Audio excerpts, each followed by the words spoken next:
Alright, brick wall around the family, so here's the carriage you can get on and ride and go on your tour. Oh, and this is number 4, so we know they at least have 3 more.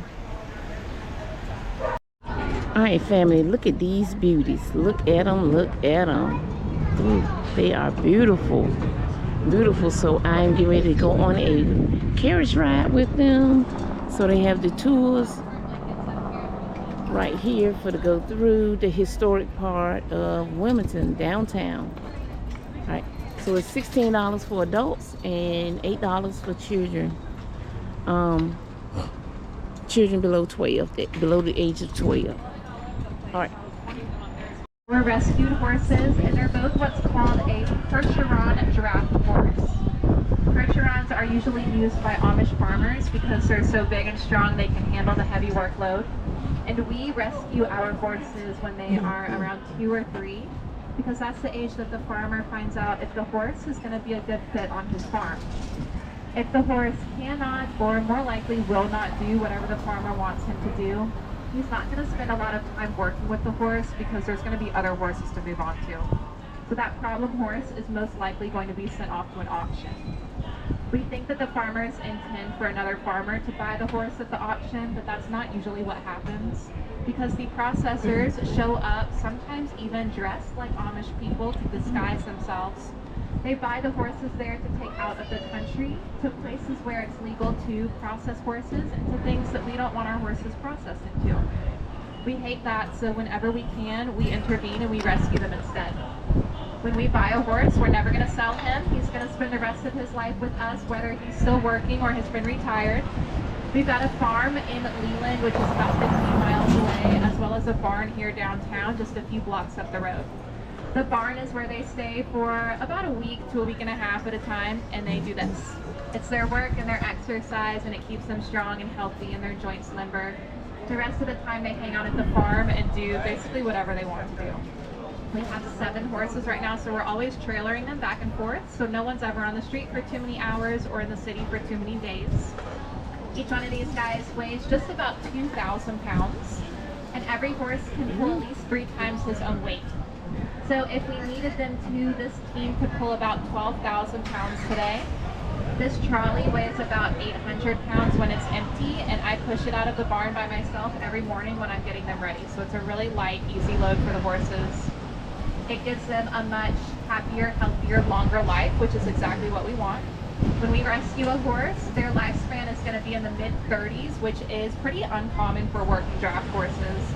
On the Amish farm, they usually live to be about 15 because that work is a lot harder and there are very few, if any, breaks there.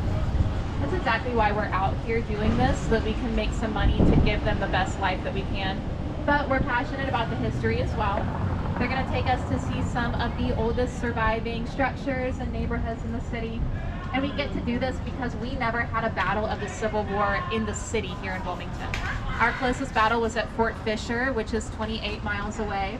That was the largest naval bombardment of the 19th century. And when the Union Army cut off the supply line there was no need to have a battle in the city because the war was basically over at that point. For us today, that means that most of the things that we're going to see, although they have been restored, they're still actually original.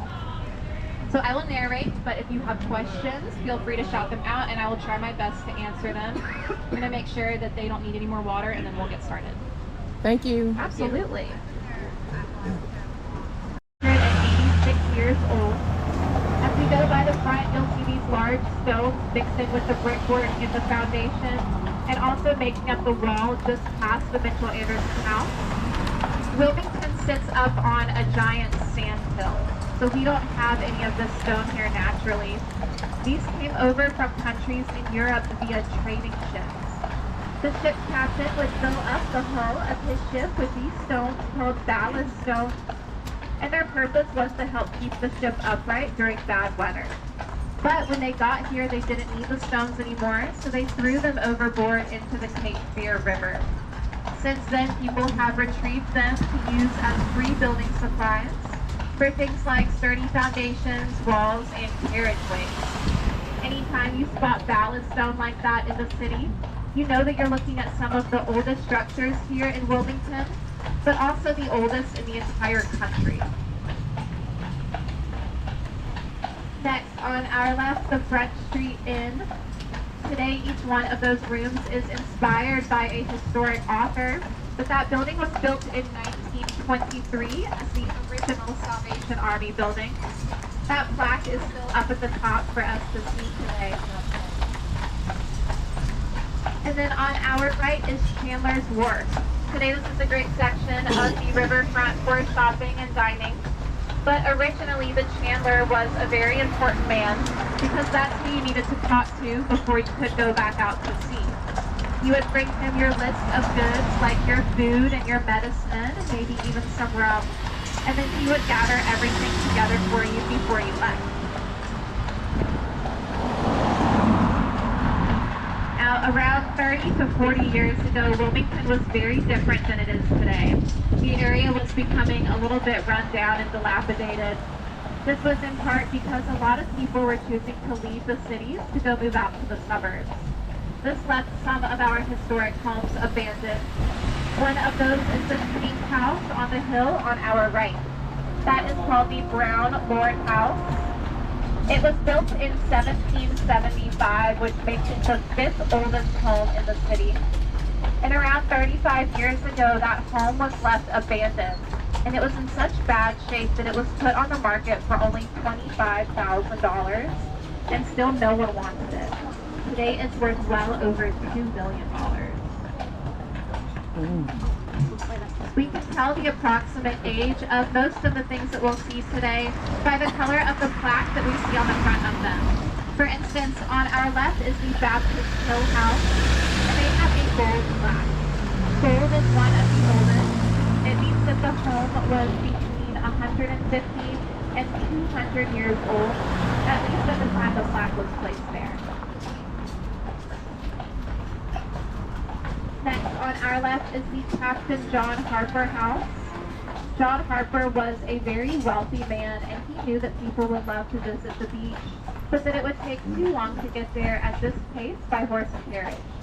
So he built a huge boat that would take you to his own private railroad, and that railroad led to his own private beach, which we know today as Carolina Beach.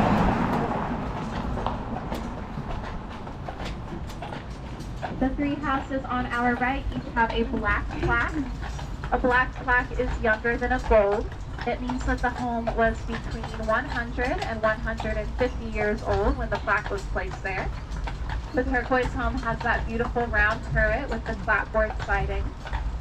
And the darker blue home is an Italianate style. The windows go all the way up to their 11.5-foot tall ceilings.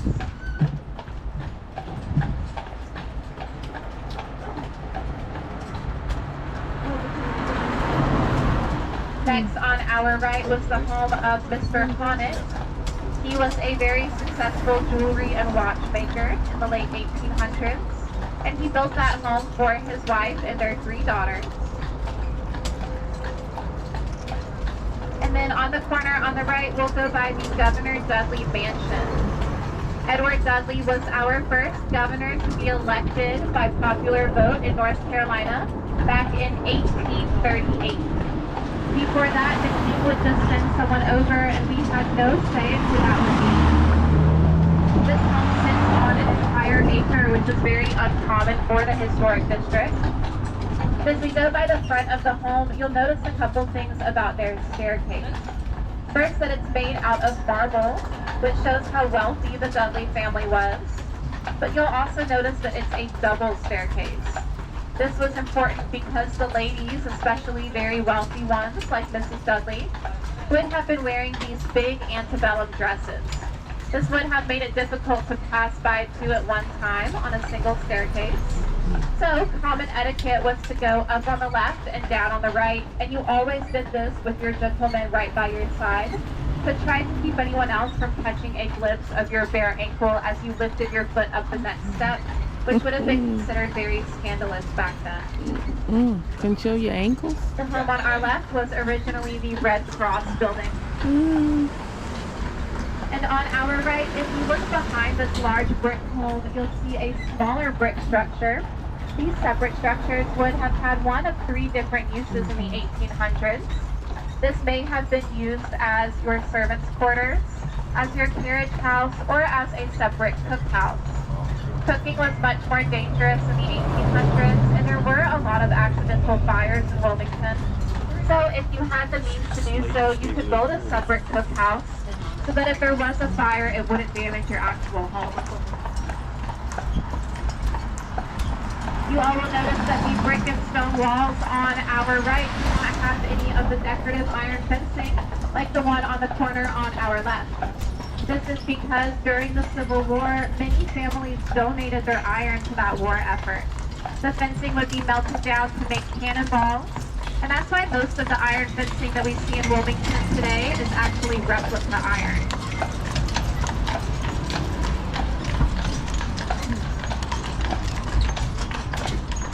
This home also has some replica gas lanterns on their brick walls. Today these are lit by LED lights, but originally you had to go out and light them yourself at night and then put them out in the morning. And if we were wealthy enough to have our own horse and carriage, we would need a place to keep them. This is called your livery stable, just like this one. This horse also has this backyard area to relax and graze in. Today the homeowner has a swimming pool with a garden oasis behind that brick wall. Just like the businesses that we saw earlier, when you want to restore a home in this district, it's important to make it look as it could have looked originally. So you'll be given a list of the appropriate colors and designs and materials that you're allowed to use for the exterior of the home. And then you can do anything you want to do inside the home as long as the public can't see it. Sound like some HOA. You all will notice that this stretch of road is made up of bricks. These bricks are original, so they're around 160 years old, and they're still underneath all 230 blocks of the historic district. Years ago, the federal government made us tape over these bricks because people complained that the bricks are too bumpy, and you can't drive very fast over a brick road. But today, Wilmington is on a mission. We want to go back to the look and feel of the 1800s, and a big part of that means going back to the brick roads. Each year, the city chooses a section of blocks to restore. We rip up the blacktop and then lift each brick up individually so that they can be cleaned and inspected, and then lay them all back down where they came from. Oh yeah, you see what they're doing, yeah. The home on our left has its original hand-cut slate shingle, as well as the hand-carved spindle work on their front porch. And of course, most of these homes were built before electricity and air conditioning, and very oftentimes the coolest place to sleep was actually outside on your back porch. This home has an example of an original sleeping porch. And if you were anything like that homeowner and wanted to have a little bit of privacy while still allowing for that cool air to flow through, you may have put up a lattice structure just like that one. Bless you. Bless you. Thank you.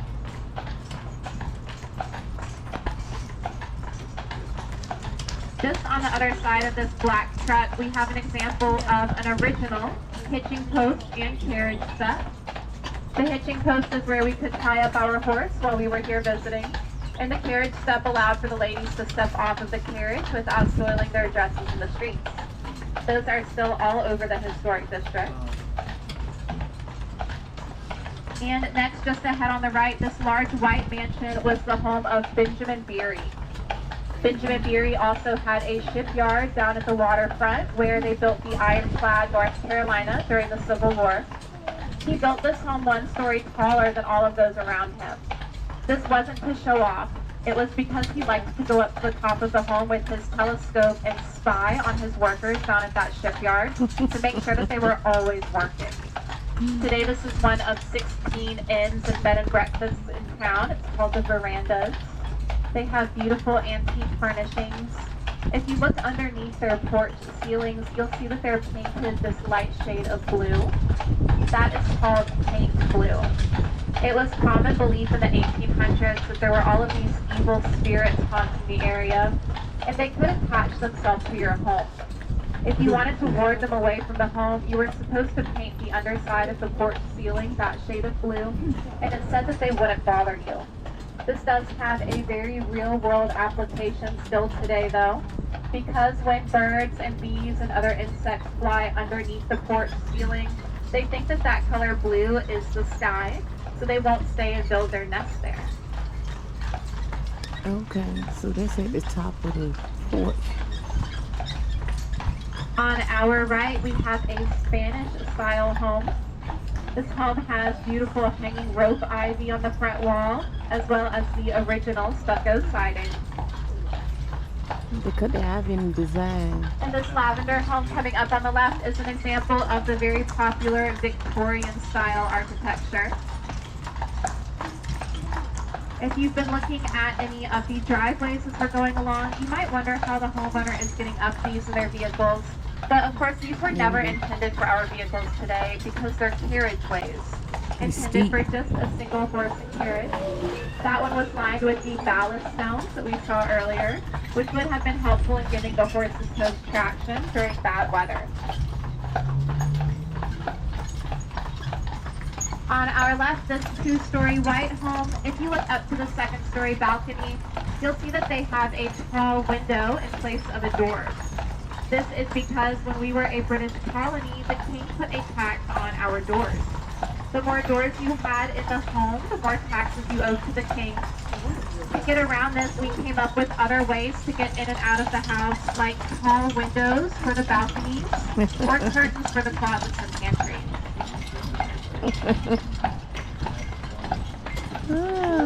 They were trying to outsmart the king. On our right is where the original city tannery used to sit.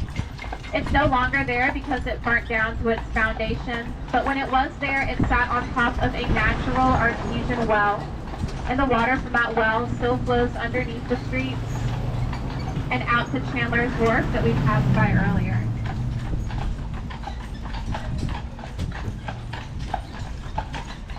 Many of the homes in this district, like the one on our left, have the house number painted in gold up above the door.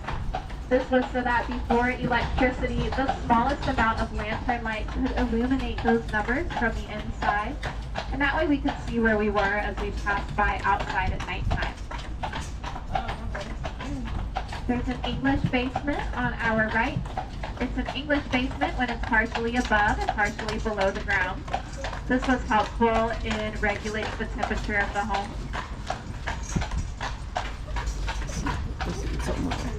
And next on our right, you'll see these two matching homes. Unlike almost everything else we've seen so far, these two were not built in the 1800s. They were built at the height of the Great Depression in the early 1930s, and each of those homes was purchased out of the Sears and Roebuck catalog. That is the Craftsman bungalow model. It would have cost you $750 back then. You ordered out of the catalog, and then they arrived to you by rail in several different box cars, because the catch was, when they got here, you had to assemble them yourself. You did this using your Craftsman tools, which also came from Sears. Sears sold around 70,000 homes like that, and it's estimated that over 70% of them are still standing today. So that's why some of the places have started building homes. That's where they got that idea from. Now you see like some of the Barney Medium and I think Amazon, they were saying you can order homes from, they would deliver them. Absolutely. To you. They're just way more expensive now than they used to be. On the left was originally the USO building. This is where the service members had their functions and dances during World War II. Today this is our community arts center where they offer classes like yoga and painting. And that is the third oldest USO building in the entire country.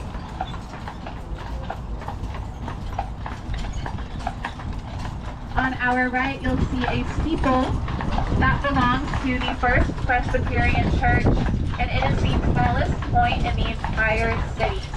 There's a small rooster weather vane up at the top of the steeple, and that rooster is 5.5 feet tall on his own. Ooh, let's see. The long legs on our left is the Terrymore Apartments and Karen Kelly's Italian Restaurant. This was originally the Goodyear tire store. These doors at the bottom used to lift up as the bay doors for you to drive in your Model A or Model T automobile to get your new set of tires. then on the corner on the right was originally the Eureka Dye Company. Built in 1915, this is where we could bring big bundles of indigo to be processed into dye for clothing and ink. In the center of their sign today, you'll see a little elephant. That is a nod to Topsy. Topsy was a 4,000-pound Indian elephant here visiting Wilmington in 1922 as part of a traveling circus. But she escaped from that circus. She came charging down the streets of Wilmington, and she came upon the Eureka Dye Company. This is where she saw her reflection in the glass windows, and she thought that there must be another elephant inside. She was very excited about this, so she broke in. When she didn't find another elephant, she was upset, so she trampled their equipment and then filled up her trunk with dye and splattered it everywhere. She was recaptured, only to escape again almost immediately, and this time she went swimming across the Cape Fear River. She ended up getting stuck in the swamp, and they were able to lure her out of it because someone had a bottle of brandy, which she really wanted. Oh, Lord. She was returned back to her circus, not harmed, but very intoxicated from drinking so much. Oh, Lord. On our elephant got right, drunk. atrium is where we hold destination weddings Lord and have mercy. banquets. That was originally the city's livery stable. So that's where you could park your horse and carriage while you were in town shopping or visiting. And then right next door at the Diamond Beef store is where you could pick up all the supplies you needed for the horses while you were in town.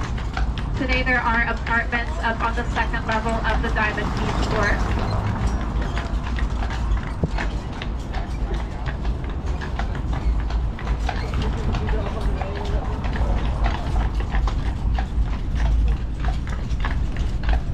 And these islands in the center of Market were originally trolley islands. If you didn't have your own horse and carriage, this is where you could stand and wait for the public horse and trolley to come get you. Back then the trolley was made out of cast iron, so it was very heavy, and it was pulled by just one standard bred horse, unlike the aluminum trolley we have today with our two strong draft horses.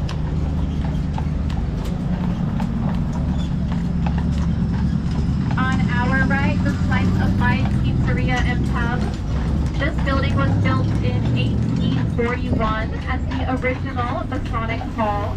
The Freemasons used to gather together in that second story to hold all of their secret meetings. You said that right. Secret meetings. Secrets out, exactly. And Just Christians ahead were on the not right, supposed you to got a be great view in of one of Masonic, North in those Carolina's groups, first secret built groups. skyscrapers. It's only 9 stories tall, so not that impressive by today's standards of a skyscraper, but the building was built in 1911, and people were very nervous to go up to the top, especially because this building had one of North Carolina's first ever elevators. The owner of the building was desperate to get people inside, so he went around to the local churches, and he wanted the church leaders to convince people that it was okay to go up to the top of the building. So the church leaders preached sermons about faith. They said that if you had enough of it, you could prove it by trying out this new elevator. This part was unknown to the owner of the building, so when he showed up for work on Monday, he was surprised to find a line wrapped around the entire block of people demanding free elevator rides.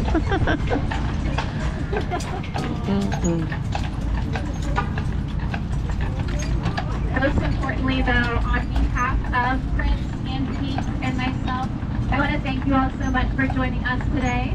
You being here is exactly how we get to take care of these guys and rescue more horses in the future. So we appreciate you spending your afternoon with us. While I hitch the horses up, please stay where you are for just a second, and then I'll let you know when you can get off the trolley safely.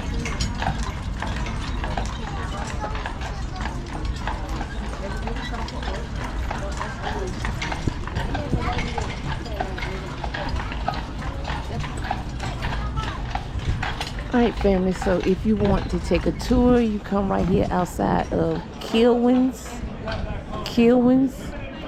that sell ice cream. It's at caramel apples and fudge. Kilwins, Kilwins. So Kilwins, Kilwins.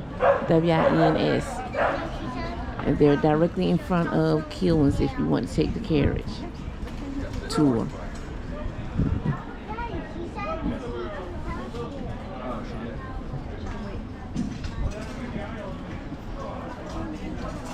So thank you so much for going on this tour with us. I enjoyed and get to know a lot about Williamsburg. Okay, we put the blanket there. They gave us blankets.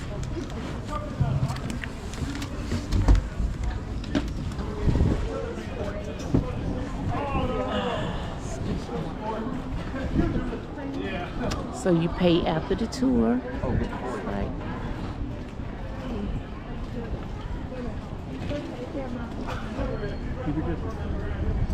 I love those boots.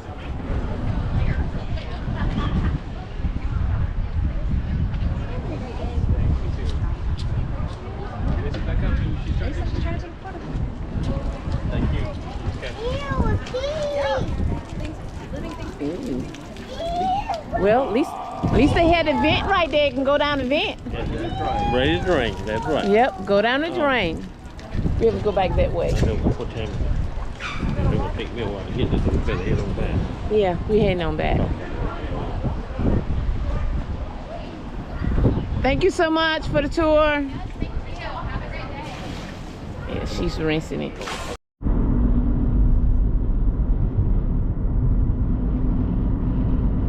So you see, we are eating dinner. So I have my onions and peppers, mashed potatoes, collards, and butter beans, string beans. What's that? Sweet potato, fried okra, deviled eggs, some fish pieces, and shrimp. All right, see what my husband had.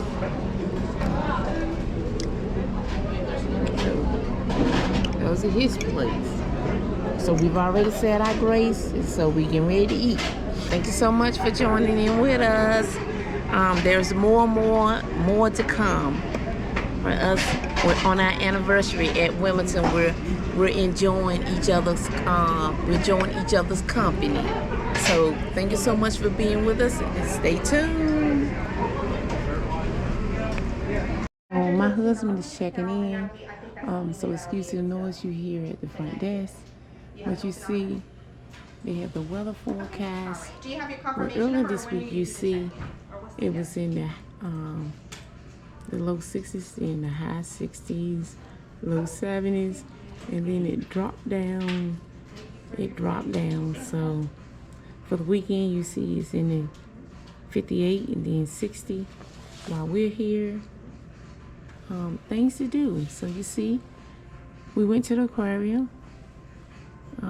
So they have the port. You can ride the ferry to go over to Southport. Okay. So you have this. Run a bike, go paddleboarding. If you're interested in that. Okay, so they do have a kitchen here where you can order food as well as a child's menu. You see the child's menu, as well as some other things up here on the menu with the appetizers. All right.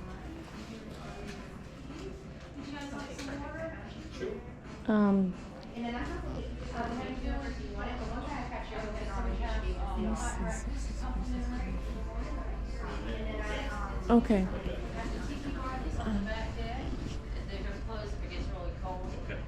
they do have food tonight. The Wi-Fi is your last name and your room number. Okay. This elevator only comes to the lobby. We have one that comes from under your Okay, so they have, she's telling my husband they have 2 elevators, one from the lobby, and then I think the other one is from the parking deck. So yes. Ooh, you all know I love Christmas trees. They don't have it lit though, but it still looks good.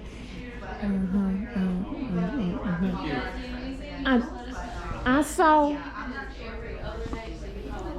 Okay. Okay, look at the decoration. All right, thank you. I see the sign says that it had church Sunday morning, 8 o'clock. That's just directly out on the beach from the walkway. They had church service. I don't know about that. Okay, from the sign. Okay.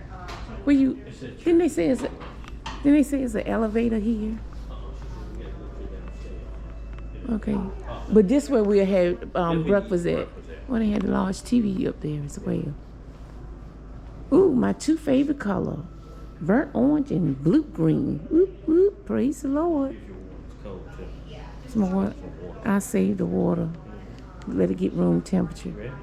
Yes, I'm ready. She said we gotta get to the room and go through what you call the parking deck. Go through the parking deck. Yeah, I heard her. Go through the parking deck for to get to. The wire was up there. The wire was up there in the way, fam. Can you all read that? It says service, church service, Sunday morning, 8 a.m. on the boardwalk. Yeah, you gonna freeze too. Church on the boardwalk. Yeah, it's gonna be early in the morning. You gonna freeze, so that's all I got to do. So, let me Going see. out there. So, All right, which one we on? we have to go down to, yeah, Garage. we have to go down to the ground. So you see where we at. We have a lot of things.